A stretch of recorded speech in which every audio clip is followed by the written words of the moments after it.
கர்த்தருக்கு ஸ்தோத்திரம் உண்டாகணுங்காக கர்த்தருக்கு மகிமை. சியோன் விடுதலை மகிழ்ச்சி மூலம் கர்த்தர் உங்களோட பேச போகிறார். இன்னைக்கு தலைப்பு வந்து காங்கிற தேவன் எப்படிப்பட்டவங்களே கர்த்தர் காங்கிறாருன்னு சொல்லி இன்னைக்கு அந்த தலைப்பில் தான் நம்ம பேச போகிறோம். ஜபிக்கலாம் ஒரு நிமிஷம். ரீமா காந்தரபா. ஆண்டவரே உமக்கு நன்றி. ஆண்டவரே நீங்கள் காங்கிற தேவனாக இருக்கிற கர்த்தாவே உமக்கு நன்றி செலுத்திக்கிறோம். ஆண்டவரே ஆண்டவரே ஆண்டவரே ஆண்டவரே நீ நல்லவர் ராஜா, நீ வல்லவர் ஆண்டவரே, நீ கிருபையுள்ளவர் ஆண்டவரே. இதோ ஆண்டவரே காங்கிற தேவன் ஆண்டவரே. இந்த நிகழ்ச்சியை பார்க்குற ஒரு அம்மா ஆண்டவரே என்னோட ஜபத்தை கேட்கலையா, நான் படுற வேதனை நீ புரியலையா, துக்கப்படுத புரியலையா, எப்படின்னா உங்கள் புருஷன் உங்கள் தள்ளிடுறாரு, நீ இந்த பக்கமே வராதே, உனக்கு எனக்கு சம்மந்தமே இல்லை, நீ தனியாக படுத்துக்கோ, ரூமில் இருன்னு சொல்லி யாரோ ஒரு மகளோட சொல்லும் போதும் அந்த அம்மா நீ கேட்குறீங்க காங்கிற தேவனே இன்னைக்கு காங்கவில்லையா, அப்படிப்பட்ட வேதனைக்குள்ளே அந்த மகளை காணப்படுறாங்க. ஆண்டவர் சொல்கிறார், மகளே மகளே நீ நெருக்கண்ட இருதயத்தை கூட இருக்கீங்க, அந்த வேதனை நான் பார்க்குறேன், அதுக்கு நீ என்ன முடிவெடுத்துட்டீங்க, மருந்துகள்லாம் வச்சிடலாம் அவருக்கு, அந்த மருந்து வச்சா கூட அவர் என்னோட வார்த்தை கேட்பார்ல அன்னி சொல்லி யாரோ உனக்கு ஒரு ஆலோசனை கொடுத்துருக்குறாங்க. அந்த ஆலோசனை பற்றி நீ நடக்காத மகளே, அது ரொம்ப தப்பு. உன் தேவனுக்கு காங்கிற தேவன், நீ ஜெபம் பண்ணு, இயேசு உனக்கு விடுதலை தருவார். ஆண்டவரே நீ ஆசீர்வதிக்கட்டும், நீ பேசணும்னு சொல்லி இயேசு நாமத்தில் நாங்கள் ஜெபிக்கிறோம் பிதாவே, ஆமென். காங்கிற தேவன். யோகான் சுசேஷித்தா 66:2 கர்த்தர் சொல்றார், நெருங்கண்ட இருதயத்தை கூட காணப்படுற மக்களும் கர்த்தரோட வசனத்துக்கு நடுங்கிறவங்கள மேலே தான் நான் காண்கிறேன்னு சொல்றார். எப்படிப்பட்டவங்களுக்கு கர்த்தர் காண்பாரன்னா, நெருங்கண்ட இருதயம் கர்த்தருக்கு பயந்து நடக்கிற மனுஷங்களை தான் கர்த்தரை பார்க்குறார். எந்த மனுஷன் கர்த்தரோட இருப்பாருன்னா, கர்த்தரோடு இருப்பாருன்னா நடுங்கிற இருதயம், கர்த்தருக்கு பயந்து நடக்கிற இருதயத்தை கூட வசனத்துபடி கீழ்ப்படுற மனுஷனை கர்த்தரை பார்க்குறார். ஐயோ என்னோட கணவர் என்னை பார்க்கவில்லையான்னு சொல்லி ஏங்குற இருதயத்தை கர்த்தர் பார்க்குறார். ஐயோ என் வாழ்க்கை ஃபுல்லாக இப்படி உடம்பு சரியில்லாமல் இருப்பியானா, இப்படி தான் நான் கட்டில படுத்துட்டு இருப்பியானா, இப்படி தான் நான் வேதனைக்குள்ளே இருக்கிறேன்னு சொல்லி கங்களுக்கு காத்திருக்கிற தேவன்னு சொல்கிறார். அப்படிப்பட்டவங்களை கர்த்தர் பார்க்குறார். எப்படிப்பட்டவங்களை பார்க்குறாருன்னா, ஐயோ என்னோட வாழ்க்கை முழுசும் நான் பிள்ளைகள் படிக்க முடியவில்லை, வருமான பாதிப்பு உண்டே, கடன் பிரச்சனை உண்டு, இன்னைக்கு சரியான வீடு கூட வசதி இல்லையே, என்னை அவமானப்படுத்தி பேசுகிறாங்களே, என்னை கௌரவப்படுத்தாமல் நடத்துக்கிறாங்களே அன்னி சொல்லி துக்கத்தோ கூட காணப்படுற ஜனங்களுக்கு முன்னாடி தான் ஆண்டவர் காங்கிறார். எப்படிப்பட்டவங்களுக்கு காங்கிறாங்க தெரியுமா? உங்கள் புருஷன் ஒன்று அடிமைத்தனத்தில் பார்த்து அடிமைத்தனத்தில் வச்சு அவங்க தாயாருக்கு முக்கியத்தை கொடுத்து உன்னை சரியாமல் மதிக்காமல் இருக்கிற ஒரு புருஷனோடு நீங்கள் வாழும்போதும், அப்படிப்பட்ட வேதனையோடு நீ காணப்படும் போதும் கர்த்தர் சொல்கிறார், நீ காங்கிற தேவன் மகளே உங்களை காகிறேன்னு சொல்கிறார். அகாரின் ஒரு பெண் காட்டத்துக்குள்ளே இருக்கும்போது தண்ணியே இல்லை, சேரம்மால வதைக்கப்பட்டு வேதனைப்பட்டு துக்கப்பட்டு அவமானப்பட்டு கணவர் இருக்க வேண்டியது ஆபிரகாம் ஏமாத்தி அந்த மகளை வெளியே அனுப்பி ஒன்றுமே கொடுக்காம வெளியே அனுப்பும் போதும், அந்த குழந்தைனை தூக்கிட்டு காட்டுறதுக்குள்ள அந்த மகள் காணப்படும் போதும் ஆண்டவர் சொல்றார், நான் காங்கிற தேவன், தண்ணி இதோ சொல்லி இறுக்கத்தை கொடுக்கிற தேவன் அவங்கள ஆசீர்வாதத்தை கொடுத்துட்டார். அப்படி தேவனை நாம் ஆராதிக்கிறோம். அந்நாள் குழந்தை இல்லை, கர்ப்பமே இல்லை, மலடின்னு சொல்லி ஜனங்கள்லாம் பேசும்போது அந்த மகள் வேதனையோட காணப்படும் போதும், துக்கத்தை கூட காணப்படும் போதும், கண்ணீரோடு காணப்படும் போதும், அவமானத்தை காணப்படும் போதும் அந்த மகளை பண்ணுற ஜபத்தை கர்த்தரை கேட்டு குழந்தை பாக்கியத்தை அந்த மகளுக்கை கொடுத்து ஆண்டவர் சாமியேலினவருக்கு தீர்க்க தரிசனை கர்த்தரை கொடுத்துட்டார். தாவீதனே ஒரு தம்பி ஒருத்தர் இருக்கிறார், அவர் காட்டுக்குள்ள ஆடுகள் மேய்க்கிற ஒருத்தர். அவர் யாரும் அண்ணன் தம்பிகளோடு சரியாக மதிக்க மாட்டேங்கன்னு நினைக்கிறேன். அவர் குளிர கொஞ்சம் பட்டு வந்திருப்பார். அப்படிப்பட்ட ஒரு காங்கிற தேவன் அவருக்கு சாமியால் மூலம் அபிஷேகத்தை கொடுத்து இஸ்ரவேல் ஜனங்களுக்கு அதிபதியாக வச்சிட்டார். அவர் காங்கிற தேவன். ஏசேப்புக்கு தம்பிகளே அண்ணன் தம்பிகள் ஐகுப்தலுக்கு பணத்துக்காக விட்டுட்டாங்க.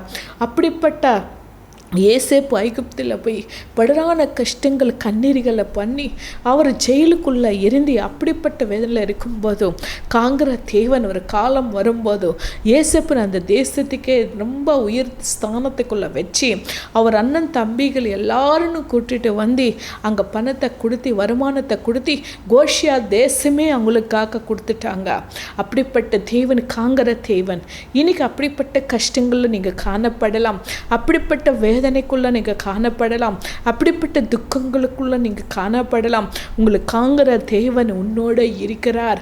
மகளே மகனே, நான் எதுக்கு தான் வாழணும், நான் சத்தே போகணுமே, நான் எதுக்கு தான் ஜீவிக்கணும், இன்னைக்கு சரியாக படிப்பு வரலையே, சரியாக வேலை கிடைக்கலையே, திருமண பாதிப்பு கூட எனக்கு உண்டு, திருமணத்தை கூட சரியாக நடக்கவில்லையே, ஐயோ எனக்கு கொடுமை, ஐயோ எனக்கு துக்கம், ஐயோ எனக்கு வேதனை, என் வாழ்க்கை முழுசும் இப்படி தான் கஷ்டப்படணுமா, இது தாயார் வீட்டில் இருந்து கஷ்டப்படணுமா, என் வாழ்க்கை இப்படி தான் இருக்குமான்னு சொல்லி துக்கப்படுற மனுஷனை கர்த்தர் சொல்கிறார், நான் காங்கிற தேவன். என் வசனத்துக்கு நீ நடுங்கும் போது உங்களை நான் காங்கிறேன்னு சொல்கிறார். ஒரு மனுஷன் உங்களை காங்கலாம், ஒரு மனிதர் உன்னை காங்கலாம், கூட பிறந்த சகோதரர்களை காங்கலாம், கூட பிறந்த அக்காமாரங்களை காமலாம், இல்லை மனைவி புருஷனை காங்கலாம், புருஷனை மனைவின்னு கேட்கலாம், அம்மா அப்பா காங்கலாம். இதெல்லாம் ஒரு பக்கம். அவங்களை காட்டிலும் உன்னை உண்டாக்குன தேவன், உன்னை சுஷ்டிச்ச தேவன், உன் ஜபத்தை கேட்டு காங்கிற தேவனாக இருக்கிறார். அவர் உன்னை காங்கிறார். அப்படிப்பட்ட இயேசுனி நம்ம தொழுதிக்கிறோம். அப்படிப்பட்ட இயேசு நம்ம ஆசீர்வதிப்பார். அப்படிப்பட்டவங்களை கர்த்தரை பார்க்குறார். ரெண்டாவது யாருன்னு காங்காரன்னா 1 சாமுவேல் 2வது அதிகாரத்திலும் 15, 16, 17 வசனத்தில் நம்ம பார்க்கும்போது அந்த காலத்தில் சபைக்குள்ள பலி கொடுப்பாங்க. நல்ல ஒரு மாம்சத்தை வதத்தி அந்த மாம்சம் முதல்ல கர்த்தருக்குன்னு சொல்லி லேவியில் அந்த காலத்தில் பலி கொடுப்பாங்க. ஆனால் அந்த காலத்தில் ஏழை பிள்ளைகள் என்ன பண்ணுறாங்கன்னா, அந்த பலி கொடுக்க முன்னாடி அந்த மாம்சம் எங்களுக்கு தேவைன்னு சொல்லி அவர் அதிகாரத்தை கூட பயந்து வச்சு அதுக்கு அந்த மாம்சத்தை பிடுங்கி எடுத்துகிட்டு போகிறதுக்கு காணப்படுறது. அந்த பாவம் யெகோவா கடவுளுக்கிட்ட இறங்கி ஆண்டவர் சொல்கிறார், இந்த பாவத்துக்கு காரணம் இந்த வாலிபன் பசங்களை தான் சொல்லி அந்த நைவேத்தியத்தை கூட ஆண்டவர் அங்கீகாரம் தெளிப்பவில்லை. அதுக்கு பாவம் அந்த வாலிபன் பசங்க அவங்களுக்கு யாரே இல்லை, அந்த சபையில் இருக்கிற ஏலியன்னு சொல்லி ஏலியன்னு ஒரு மனிதர், அவர் ஊழியக்காராக இருக்கலாம், இருக்கலாம், அவரோட வயிற்றில் பிறந்த மகன்கள் பண்ண தப்புனால தான் அன்றைக்கி பலி கொடுத்தக்க அந்த பாவத்தினால காங்கிற தேவன் அந்த பாவத்தை கூட காங்க இருந்தார். பலி அர்ப்பணம் அன்றைக்கி அர்ப்பித்து அவர் வாங்கவில்லை. இன்றைக்கி பாருங்கள், சபைக்குள்ள வாலிபன பசங்க எப்படிப்பட்ட ஆண்டவருக்கு விரோதமான காரியங்களை செய்கிறாங்க. வாலிபன பசங்க ஒரு மதிப்பு இல்லை, ஒரு டிசிப்ளின் இல்லை. வாலிபன பசங்களை செய்கிற தவறுகள் பயங்கரமாக உண்டு. சபைக்குள்ள வாலிபன பசங்க பாட்டு பாடுறாங்க, நல்ல ஜபம் பண்ணுறாங்க, முக்காடி போடுறாங்க, நல்ல பாயெல்லாம் போடுறாங்க, சேர்ஸ் எல்லாம் போடுறாங்க, எல்லாம் அரேஞ்ச்மெண்ட் பண்ணுறாங்க, பார்க்கறதுக்கு அருமையாக இருக்கும். அந்த ஊழியக்காரன் நினைப்பார், எவ்வளோ பக்தி, இவ்வளோ பக்தியாக காணப்படுறாங்கன்னு சொல்லி எவ்வளோ எதிர்க்கணும். அந்த தம்பி சபையில் ஒரு பொண்ணுன்னு லவ் பண்ணால் அது ரொம்ப தப்பு. சபையில் பொண்ணுன்னு ஏமாத்தினா அது ரொம்ப தப்பு. ஒரு பையனை நான் பார்க்குறேன், 2 பேர்னு பார்க்குறேன். ஒரு சபையிலோ ஒரு பையன் இன்னொரு பொண்ணோட ரிலேஷனில் இருந்து இன்னைக்கு கூட அந்த பொண்ணோட ரிலேஷனில் இருக்கிறீங்க, இருந்து சபையில் பார்த்தா பரிசுத்தமாக காணப்படுறீங்க. நீ ஒரு பொண்ணுன்னு ஏமாத்திட்ட, உண்மையாக சொல்ல ஏமாத்து பண்ணிட்டு அந்த பொண்ணுன்னு நீ யூஸ் பண்ணிட்டு கைவிட்ட தம்பி, அந்த பாவம் கர்த்தரோட சமுதாயத்தில் இருக்குது. அந்த பாவத்து சம்பளம் உனக்கு பின்தொடர்ந்து வரப்போதும். ஒரு நஷ்டத்தையும் உன்னால் காப்பாற்ற முடியாதோ. நீ மனம் திரும்பி கர்த்தர் இடத்துல ஜெபம் பண்ணுங்க. ஏழை பசங்கள் வாலிபன் பசங்க தப்பு பண்ணிட்டாங்க. ஆனால் சாமியல்னு ஒரு தீர்க்கதரிசி என்ன பண்ணிட்டாருன்னா, 1 சாமியலில் பார்த்தீங்கன்னா 3வது அதிகாரத்தில் பார்த்தா அவர் சாமியல் சொல்கிறார் ஏலி கிட்ட, இப்படிப்பட்ட ஒரு தரிசனமும் வந்ததும் உங்கள் பிள்ளைகளுக்கு மரணம் வரப்போதும், அமாலிக்கால் ஷெல்தியால் கையில் உயிர் இழந்து போகிறாங்க, கர்த்தர் இப்படி என்னோட பேசினாங்கன்னு சொல்லி அந்த தகவலை அந்த அப்பா கிட்ட சேர வைக்கிறார். அப்பா பேசிட்டார், கடவுள் பேசிட்டார். பேசிட்டார், தேவன் பேசிட்டார். ஐயோ, சபையில் ஊழியம் செய்கிற இந்த மகன் அவரோட பிள்ளைகள் செஞ்ச பாவம் இந்த இடத்துல இருக்குதே, இப்படிப்பட்ட ஒரு தண்டனை வரப்போகுதே, அமாலிக்கல் ஷெல்தையால் திட்டி பண்ணி கொண்டு போகிறாங்களே, எப்படியாவது இவரோட இவர் என்ன ஜபம் பண்ணால் அந்த பிள்ளைகளை மன்னிக்க விடலாம் சுபாவத்தை கூட, அந்த வேதனத்தை கூட அவர் காணப்படுத்தி சாமுவேலின் ஒரு தீர்க்கதரிசி மூலம் பேசுகிறார். அல்ல ஏலி சொல்கிறார், அது எதுவுமே கண்டுக்காம கர்த்தரோட சித்தம் என்ன இருக்குதோ அதை நடக்கட்டும் சொல்கிறார். நான் நினைக்கிறேன், அந்நாள் ஜபிக்கும் போது, அந்நாள் சபைக்குள்ளே வரும்போது, அந்நாள் கண்ணீர் விடி ஜபிக்கும் போது இந்த ஏலி பக்தி இல்லாத ஏலி கேட்கிறார், நீ திராட்சை ரசம் சாப்பிட்டு நீ இருக்கிறியான்னு கேட்டார். பாருங்க, பக்தி இருக்கவங்க அவங்கள பிள்ளைகளுக்கு வர ஆப்பதை பற்றி, அவங்கள பாவத்தை பற்றி ஜபிக்கிறது கலந்து பெற்றுக்கொள்ளணும், ஜபிக்கணும். உங்கள் பிள்ளைகளுக்காக மன்றாடி கர்த்தரோட சன்னிதானத்தில் ஜபம் பண்ணுங்க. உங்கள் பிள்ளைகளுக்காக வேதனையோட கர்த்தரோடத்தில் ஜபம் பண்ணுங்க. உங்கள் பிள்ளைகளை செய்கிற தவறுகளுக்காக கர்த்தரோட சன்னிதானத்தில் ஜபம் பண்ணால் அவங்கள மேல் இருக்கிற பாவம், அவங்கள மேல் இருக்கிற தண்டனும் கர்த்தரோட மாற்றி தந்துவார். இப்படி பாருங்க, ஏனா பண்ணுங்க, நினைவே பட்டணத்தில் எவ்வளோ பாவம் இருந்ததோ, ஏனாக்கு சொல்றார், அந்த மக்களுக்கு போயிட்டு சொல்லப்பா, அவங்க பாவம் எனக்கு கடந்து வந்ததோ, அவங்களை எப்படியாவது நான் மன்னிக்க விடணும், அந்த தகவல் சொல்லிடுங்கப்பா அப்படி என்ன சொல்லும்போது, ஏன்னா எப்படி தப்பிச்சிட்டார், பண்ணிட்டார், கடையில் இருந்தார், மீனுக்குள் வயிற்றுக்குள்ளே இருந்தார், அப்படி பிடுங்கி போட்டு அப்படி போனார், அப்படி சொன்னார். ஏன்னா போய் சொல்றா, பாவம் கர்த்தர் சன்னிதானத்தில் வந்ததோ அதுக்கு தண்டனை வரப்போகுது ஆண்டவர் சொன்னார்ன்னு சொல்லும் போதும், யாவரும் நினைவி பற்றின ஆடுகள் மாடுகள் எதுக்குமே தண்ணி கொடுக்காம அந்த ராஜாத்தை தவிர எல்லாருமே உட்கார்ந்து ஜபிக்கும் போது கர்த்தருடைய இருதயம் மாறிச்சு. அங்கே பாவம், அந்த தீர்க்க தரிசனம் அங்கே மாறிச்சு. ஆண்டவர் அங்கே தீர்க்க தரிசனம் மாற்றி மன்னிப்பை விட்டு அவங்களுக்கு விடுதலை தந்தார். இன்னைக்கு உங்கள் பிள்ளைகள் லவ் பண்ணுறாங்களா, உங்கள் பசங்க ட்ரக்ஸ் போடுறாங்களா, உங்கள் பசங்க குடிக்கிறாங்களா, உங்கள் பசங்க சிகரெட் அடிக்கிறாங்களா, உங்கள் பசங்கள் ஒழுக்கம் இல்லையா, உங்கள் பசங்கள் உன்னை திட்டுறாங்களா, உங்கள் பசங்கள் உன்னை வேதனை பண்ணுறாங்களா, உங்கள் பசங்கள் கடன் அடிச்சிருக்கிறாங்களா, உங்கள் பசங்கள் இப்படிப்பட்டு துக்கத்தில் காணப்படுறாங்களா, நீங்கள் சொன்ன வேலை பசங்களை பார்க்க சொல்ல கேட்கலையா, உங்கள் பொண்ணு வேலை செய்யலன்னு சொல்லி ஒரு தாயார் ஒரு வார்த்தை சொல்லிகிட்டே இருப்பேன், இவன் பொண்ணு வேலை செய்யலன்னு சொல்லி போடி நீ இங்கே இப்படி இருப்பேன், உங்கள் அத்தா வீட்டுக்கு போனால் தான் உனக்கு தெரியும், அங்கே தான் அடி வாங்க போகிறேன்னு சொல்லி சாபமான வார்த்தைகள் உங்கள் வாய் நின்று அறிக்கை விடுங்க மகளே. அப்படி அறிக்கை விடாதே, அவங்களுக்காக கண்ணீரோட ஜெபம் பண்ணும்.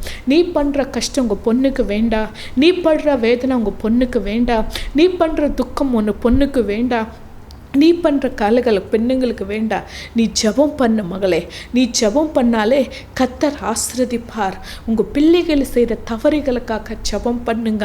உங்கள் பசங்களுக்காக கண்ணீரோட உபவாசத்தில் இருந்து ஜெபிக்கிறது கற்றுக்கோங்க. வாரத்தில் ஒரு நாள் என்ன உபவாசத்தில் இருந்து உங்கள் பிள்ளைகளுக்காக மன்றாடி ஜெபம் பண்ணுங்க, கண்ணீரோட ஜெபம் பண்ணுங்க.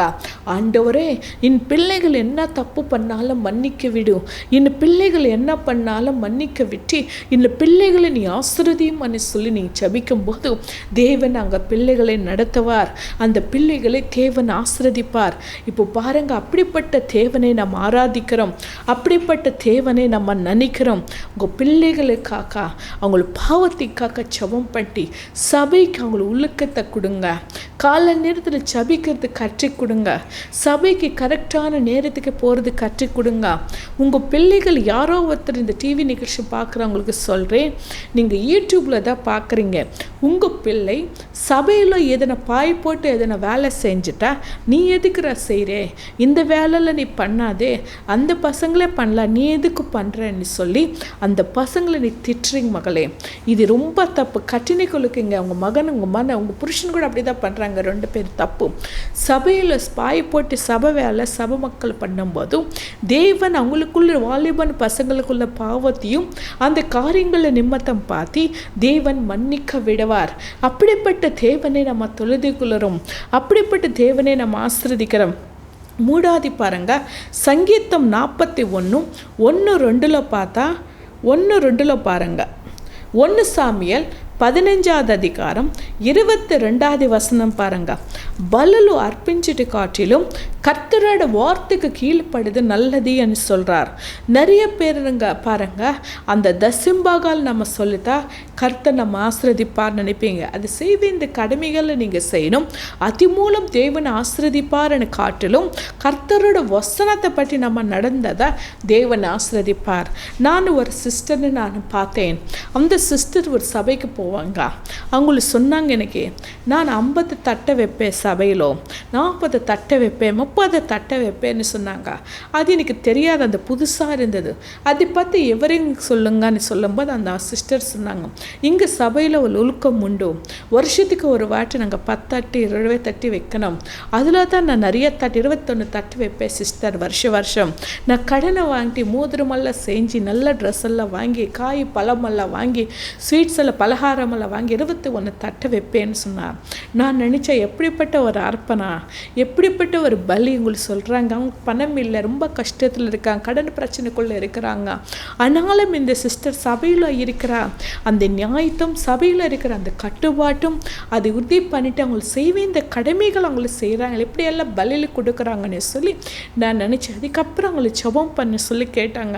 அவங்களுக்கு தலைமையில் கை வைக்கும் போது ஆண்டவர் சொல்கிறார், மகளே பலியில் அர்ப்பிச்சாலே போதும் நமக்கு ஆசீர்வாதம் கிடைக்கும்னு நினைக்கிறாங்க.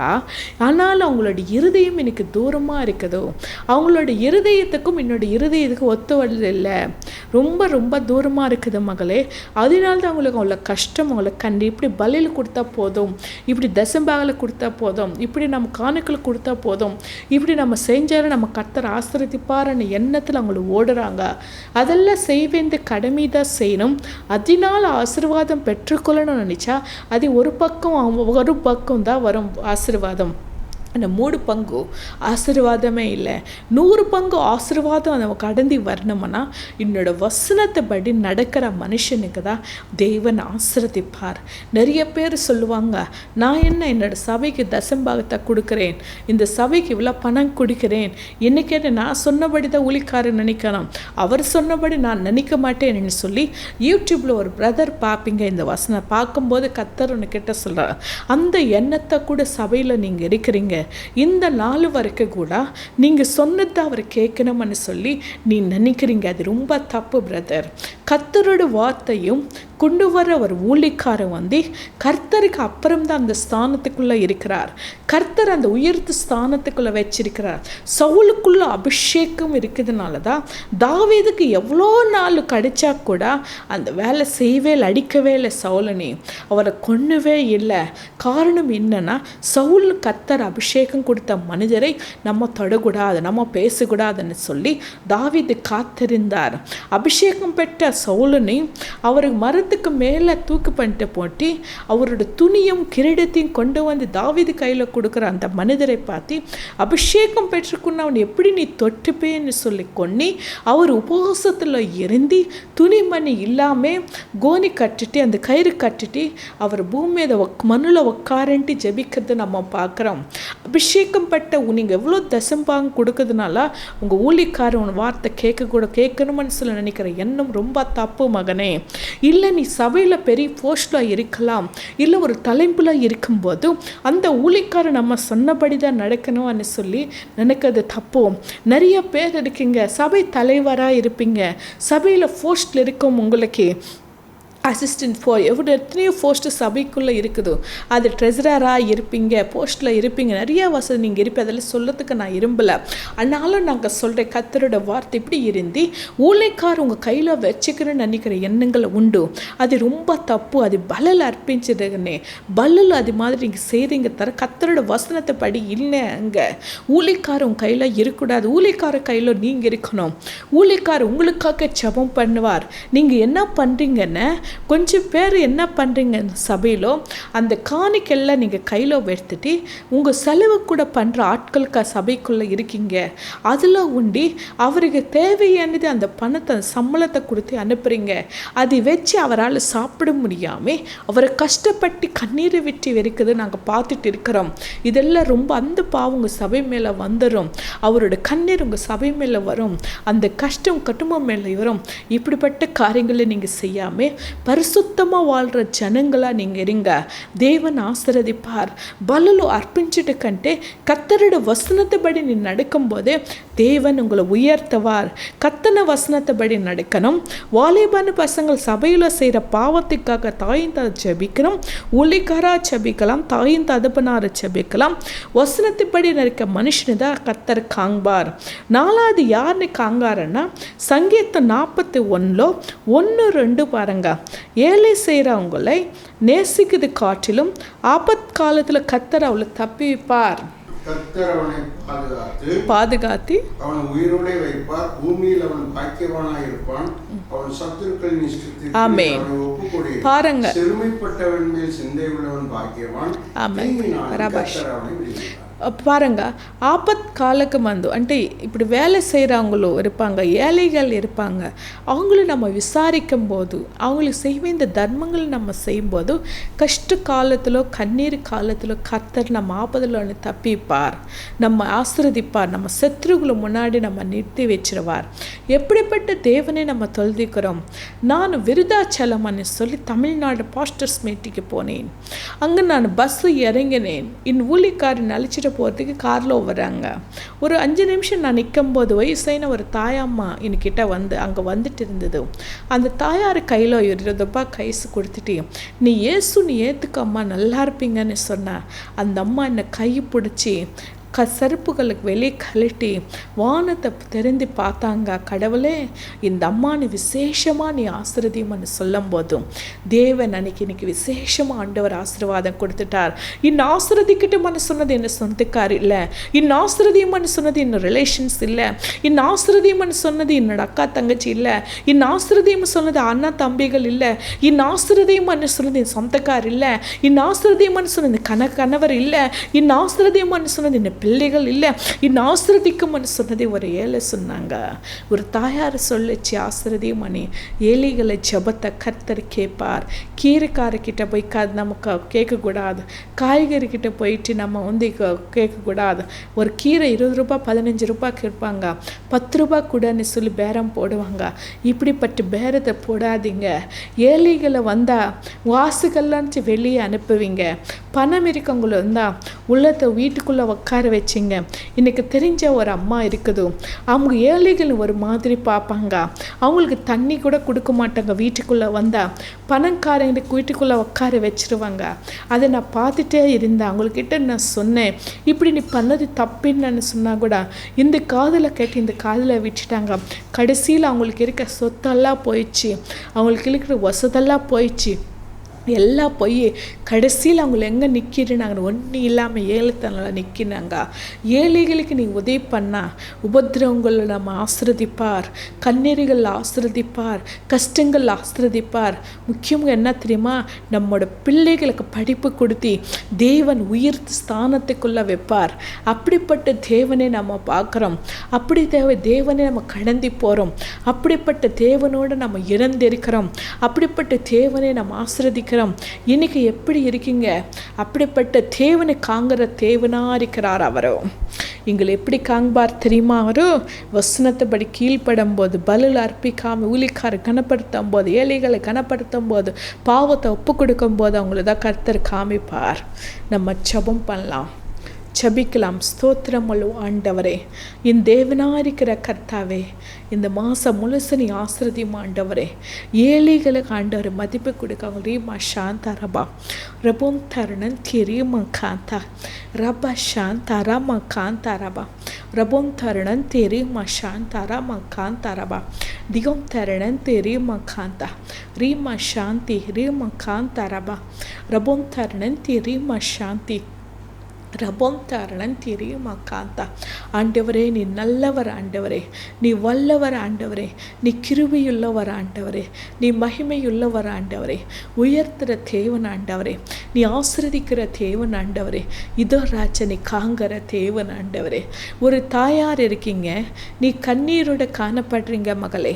இன்னை யாரை பார்ப்பாங்க, யார் என்னை செய்வாங்க, யார் எனக்கு உதவி பண்ணுவாங்க, என்னை விசாரத்துக்கு கூட ஆட்கள் இல்லையே, இன்னை எல்லாரும் அவமானப்படுத்துகிறாங்களே, என்னை துக்கப்படுத்துகிறாங்களே, அந்த அருள்நாதன் இயேசு என்னை காங்க மாட்டாரா, அந்த அருள்நாதன் இயேசு என்னை பார்க்க மாட்டாரான்னு சொல்லி வேதனையோட மகளே நீ காணப்படுறீங்க.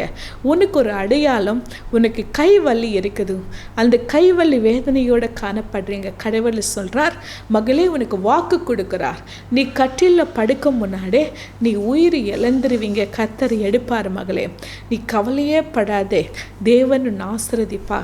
கஷ்டங்களையும் கண்ணீர்களையும் தாண்டி தேவனை உதவி பண்ணுவார்.